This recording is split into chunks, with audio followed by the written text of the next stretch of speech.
Hello and welcome along to another episode of this FM21 Build a Nation story from Bangor City with me, Daniel. It's part 173 today and we are back for a big match in our Champions League group stage campaign. We host Borussia Monchengladbach, a side we had some fun battles with many years ago. But now we've got a real opportunity to make things count. After our shock result in the last episode, after a big transfer window for Welsh football, things could really be taking off this year and we've got to do our bit. We'll also have a look at the domestic action as well, maybe from another club's point of view rather than ours. It still looks like it's going to be a very comfortable title win, but a couple of other clubs fighting at the top, and maybe we're just starting to see a little bit of competition. So if you're looking forward to all of that, please do chuck a thumbs up on the video, subscribe down below for daily FM21 content. Of course, if you missed the first episode of the season on Friday, please do go and click that in the eye above. Certainly one not to be missed, both on and off the pitch. But let's go and have a look today at what's been going on for us since you were last with me, and why this game against Gladbach is so very important. If we go and head to our schedule first, you will see that we beat Aberdeen. That's the crucial thing. We haven't actually, probably in the last month or so, where we've started to rotate the squad, been convincing at all.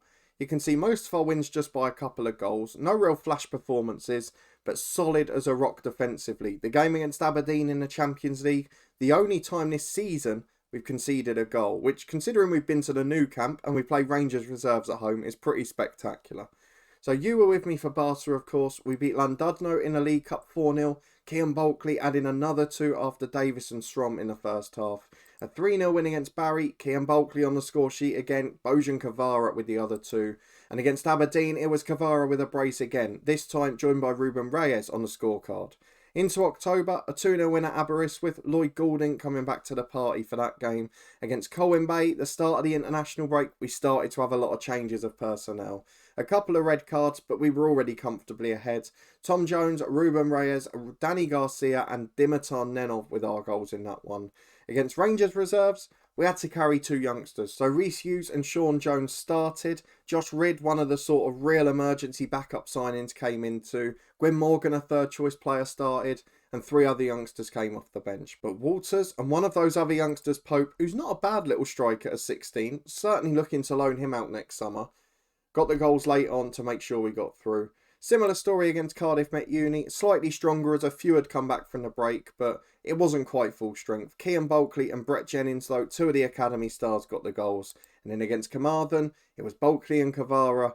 Bulkley now being recommended as our first choice striker alongside the Croat. So we are in really good shape here with another academy player pushing their way towards the first 11. So brilliant results on the pitch. It means we are top of the Champions League group on 6 points, everyone else squabbling on 3.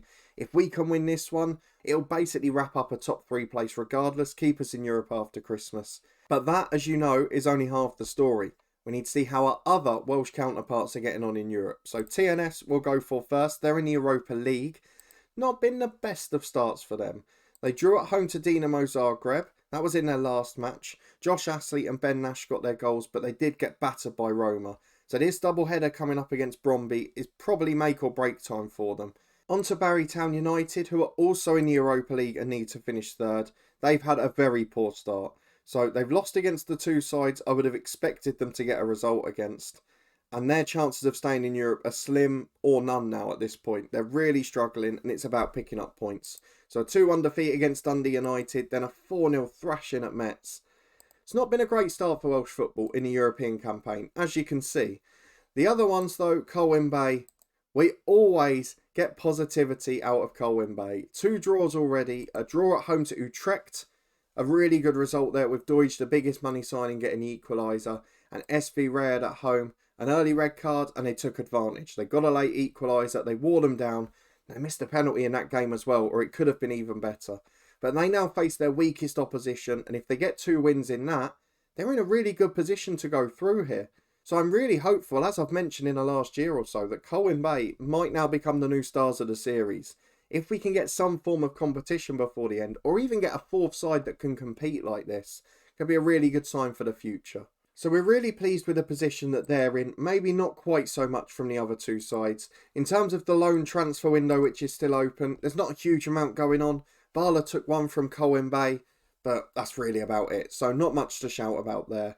Let's have a look though at our favourite screen. We haven't done it for a couple of episodes.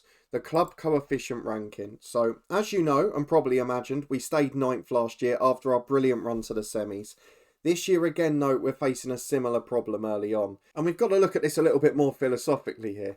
The sides down from 11th onwards are going to be playing in qualifiers, aren't they? So a bit like us, we used to rack up points by winning in the playoff for the Champions League. Now we're straight into the group stages. We don't get that. So I can completely understand why other sides might be jumping ahead earlier. There's a couple of teams that have had a really good year so far. Denmark very, very close to us again. But nobody else actually that close, which shows just how strong we've become now. I'm looking more upwards and thinking, is there a chance we can catch Holland before the end of this series, get into 8th place? That would be great. But of course they are losing their weakest year this year and they had a very strong one last season. So I don't want to get too optimistic just yet. We know Ajax got to the Europa League final. And it's going to be a tough ask. This might be the limit of our aspirations at the moment. But for now, I'm really pleased with the situation. And we're helped massively by Denmark having an awful start this year. So good news across that front. Not quite so nice for Scotland. Looks like they might lose 3rd place this year. As it stands, they're going to drop behind Germany. Italy are very close. But Raith Rovers still flying the flag. They didn't win the title last year for the first time in 3. But they're still doing well in Europe. And they need to be praised for that. But let's go and get into our game. We're playing Borussia Monchengladbach. It's a massive one, really. Marcus Reddy is a doubt. He's probably not going to be able to play in this one, which is a bit of a shame. These are the sort of nights we got him in for. But let's have a look at the Gladbach side, because they have got a star player in Fernando Casasola, who is pretty strong, but no better than Kvara, no better than Gordon or Waters. He would be a good striker for us, not a great one. So that's a really positive sign. Their star player, not better than some of ours in the lineup. They've got a great outside for the most part, which we've not seen much in the big teams in Europe. Nikola Ivanovic, nowhere near as good as our starting players. Same for the midfield options they've got in the side. We're going into a game against Gladbach and we are favourites. This is the position we've got to now. It's an incredible turn of events in this series. And I think it sort of gives a grasp of how strong our squad has become. And their greyed out players are very good, but again, they're not better than Ruben Reyes and Kyo Bulkley and some of our starting stars. So we genuinely have got a team competing at this level. And having shocked and FM'd Barcelona in the first group stage game, we've now got a real chance of not just getting through, but actually going and winning the group as well. And if we can pull off a shock after Gladbach beat Barcelona, we beat Barcelona and Aberdeen beat Gladbach, this could work out to be a phenomenal draw for us. And this is what we've gone for. So basically, the injury to Reddy means Gomez Garcia gets the nod. They're very close anyway. The rest of the side largely picks itself. I've made one slight controversial pick at right back. Dimitar Nenov drops out because they've got a tall left winger who plays as an inside forward. He's good in the air. He's a good striker. So Dion Simmons, the Welsh international, comes in. We've got Simancas between the sticks, Simmons and Fletcher the fullbacks, with Jennings and Briones in centre-half positions. Whelan dropping into that holding row again, something we've done to good effect in the Champions League so far. Reyes, Garcia and Bulkley make up the rest of the diamond. And then Gordon and Kvara up front. 15 goals for Kvara. None of the other strikers have really got going this year. Bulkley's goals have largely been penalties, and Waters and Gordon have been somewhere short of top form. So if this one doesn't work out as well and Gordon struggles today, it will probably be Kvara and Bulkley moving forward. Tom Jones getting a rest from the squad entirely. He was one of 9 senior players here in the international break, so he actually played 4 or 5 games in a row. So he just needs a little breather entirely. So let's go and get into the game. We're looking very strong. You can see from there as well, almost all of the players, bar Davis and Lloyd, have ended their unhappiness now. And they did so just before that Aberdeen match, the second one. So Jennings was still unhappy for that one, but Fletcher, Whelan and Bulkley as well had all ended theirs beforehand. So we're in a really good position. We've got the morale back. We've got the sharpness back. We've got that special dressing room atmosphere. Now let's see if we can prove it right. We said, stay with us, we're going to be a big side. Now let's go and win a Champions League group, shall we? Gladbach at home, and we're favourites. Well, 10 changes from the last game. You can tell already we are prioritising Europe. In domestic competitions, if we go out, so be it. If we have to play youngsters, so be it. The priority is making a real go of it here. I know it might actually harm our chances of winning a European trophy this year if we get through in the Champions League. But my thought is, if we can get to a Champions League quarter-final, is that the way we get our reputation up to 3.5 star? I think it's the best chance we've got. I hope it doesn't all come crashing down today, because Gladbach is still a good side. But let's hope we can get on top as Kyo Bulkley takes a free kick from the right in towards Reyes, who loses out. And now they've got a counter-attack on. Gladbach got 3-on-3. Whelan tries to knock his man down. It was a cynical attempt at a foul. Didn't work though. They're into the box. Simmons has fouled him. And after all the excitement, all of the hope, the optimism, even the expectation, we're now going to concede an early goal because of stupid defending on the counter-attack. Don't know what happened to the set-piece routine. We normally have someone on the edge of the box. But Asher, what a save, Simancas. Hero in goal. You are an absolute legend, Roberto. The corner kick will come in, but Simancas has saved our bacon. Jennings heads away the corner. We can't quite do the same to them though. Franco wins it back, gets it wide. Rockman gets it on the right, but we managed to push them backwards. Excellent work. But Gladbach, after all the talk we had, are right on top early doors here. Ivanovic on the left to Still, to Asher. Good challenge by Jennings, to Gomez Garcia. Can we counter them here? Goulding's got it right side. Got 3 to take on. Beats his man, turns him inside out. But his shot's just wide at the far post. Not the best finish. He's just not in the best form, Lloyd Goulding. Well, 25 gone. I've had to demand more because we're getting absolutely outclassed, which I didn't expect. I'll be honest to say I was arrogant enough to think we'd get on top in this game. But we've produced absolutely nothing. I've tweaked the set-piece routines as at half-time we have not had a shot on target. I cannot remember the last time that happened in any competition. What a disappointing display after all the build-up I gave it, after all the excitement. The set-piece routines, I'm not quite sure what happened with them because Gomez Garcia we always had on the edge of the box or that left centre mid if it was ready either. But still, it just disappeared for this game. We've got it back now as Reyes delivers a cross. Oh, Kvara, you've got to score those. He very rarely misses chances like that. And now I'm left in a position, do we bring on Bulkley, who's in good form, or do we bring on Walters, who's largely been the better player in Europe over the years? We've got to an hour without a shot on target. I'm so disappointed by this display. And still gets it on the left. It could get worse. Gladbach battered Barcelona, and they look a good side at the moment. They've got it wide to their right side. They get down with Oberholz, cuts it back to Rockman. Chance to cross in. It's headed away by Jennings.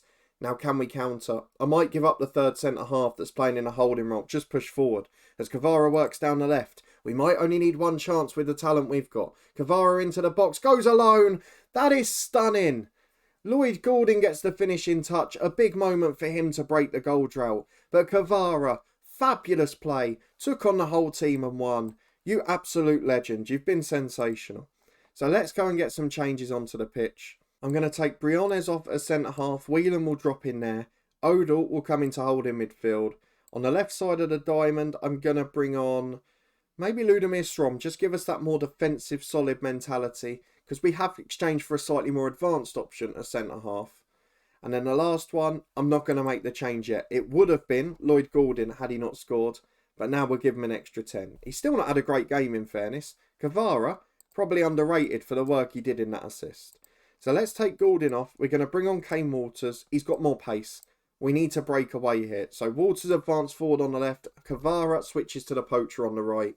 And with 15 to go, this very poor game is currently edging in our favour. As it's back to Rockman, right side of the box. Good block from Ogle. Who's going back there now? Nobody again. Odell's beaten a second time. Strom clears it away. Excellent work, but it's only as far as Galani. We are camped in our own half here, and we cannot get out. Jennings heads the third one away. Can Kyo Bulkley counter now? We're going to drop to balance to try and see out the 1-0, but Kyo Bulkley goes all the way, dinks the keeper, and hits the bar. It was an audacious attempt from an impossible angle, and it almost paid off. But straight back down the other end come Gladbach, this time flying down the right-hand side. Oberholz beats his man again. Bulkley's forced back to the left wing there. It's headed wide at the far post. Simmons in for Nenov, but not winning any headers. This really has not been a convincing display. It almost looks like the pressure's getting to us.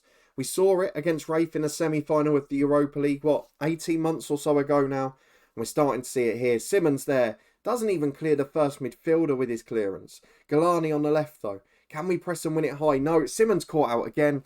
This has been a really poor decision. Blocks the first cross. Second one comes in. Great save, Simancas again. Don't forget that penalty save. Don't forget that key save there. Roberto Simancas has been the hero of the night. He's been the best player by a long way for us. And as a result of what he did, Despite a little bit of late time wasting, we managed to hang on for a 1-0 victory. So we'll say it's a good win. It's a fantastic result.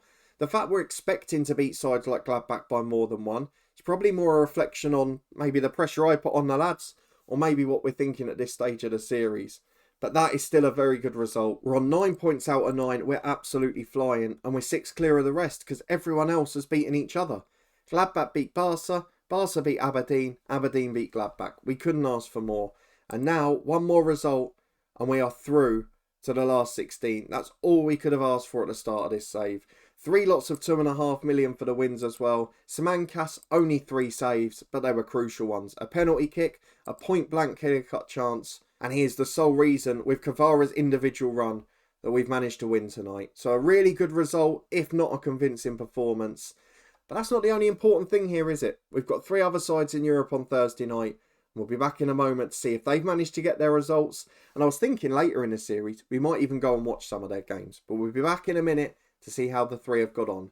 Okay, European Football Watch, Thursday nights in Wales. A mixed bag, and probably what we expected. So Barry Town United first, they lost 2-0 at home to Napoli. It's been a bad group, but realistically, they can't finish third now, because even if they beat Metz at home, they're not going to get 4-0 or better that scoreline. Unless they can beat Dundee United at home as well, I think it's all over for them. And in fact, Metz beat Dundee United, so we probably have to say goodbye to Barry. Maybe they can beat Dundee United on the road, who knows, but with the favours needed in that group, I don't think it's possible. Let's go and have a look at the next club down, TNS. They got a 2-2 draw away at Bromby, which isn't the worst result in the world. Because in the group they're in, don't forget they've only got to finish above Dinamo or Bromby. So if they can win then at home to Bromby, all of the sides evenly matched on 2. I mean, they could yet get through. That's the position we're in with TNS at the moment. So it could be any of those 3 sides that makes it through, that finishes in Europa Conference and that drops out altogether. But TNS, they played their away game in Roma, so their goal difference will improve. They just need the other results to go their way. The Dinamo v Bromby match, ironically, probably the most important one left. So TNS doing okay. They got a good result. Did A. Tate score? He didn't. He didn't score, but he did play well. Let's move on to the final one, Colwyn Bay. They are becoming superstars. I know they've got a pretty friendly group, but unbeaten, 5 points on the board, and a 3-0 win at home in the 3rd group stage game. David Johnson, we said he was the best summer signing, gets off the mark early doors, scoring goals galore. 3 and 6 in Europe, 4 and 9 in the league. And he's also contributed to a big win there. They're on 5 points. They are currently top of the group. Utrecht struggling a little bit. So Utrecht, they won against KPV. They then drew obviously against Colwyn Bay and lost to SV Reed. So Colwyn Bay could yet top the group. We'll wait and see what happens on that front. But good progress. Barry Town United had a slightly tougher draw and haven't really performed. But TNS and Colwyn Bay very much on course to be in Europe after Christmas. So good signs from Welsh football. Let's go and have a look at when we're going to be back. We've played Barcelona, we've played Gladbach. So let's come back for the last game against Aberdeen. Of course, away to Gladbach and Aberdeen, we've got a real chance to get results. At home to Barca, I'm almost starting to expect now because we're not conceding goals. We got a great result at the Nou Camp. But let's remember they dominated the game. As long as we get in the top 2, I consider it a fantastic season. If we can win the group somehow, then brilliant news. We've got a great opportunity to try and progress to the quarterfinals of the Champions League. And hopefully that increases our star reputation. We get better players in, or we're able to improve ours quicker. And next season, we can drop into the Europa League and go on a big run to the final. That's the plan. I'm not sure it'll be that easy though. Be a lovely way to bring up the 20-year mark. If you're looking forward to that though, a trip to Scotland and Aberdeen for the final group stage match, please do put a thumbs up on the video. I hope you enjoyed that nail-biting win, but more so, what's been happening with the other Welsh clubs. I'm starting to feel signs of progress now. Colwyn Bay would never have been able to do what they're doing before.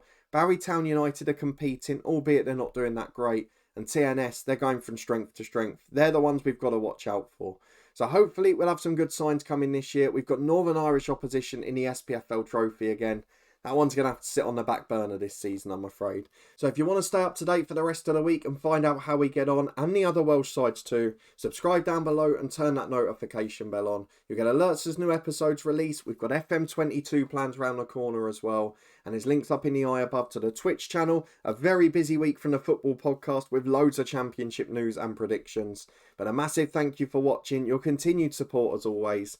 and I'll see you next time for more big Champions League action.